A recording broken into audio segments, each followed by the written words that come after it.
Are you tired of manual data entry? QuickBooks' new receipt capture feature automatically extracts all the data you need from a photo and uses machine learning to match it to your expenses.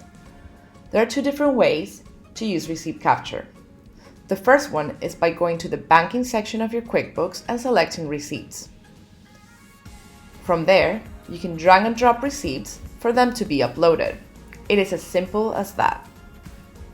The second and easiest way to do it would be to download the QuickBooks Online app on your phone. From the app, select the Receipt Snap feature. Snap your receipt and go.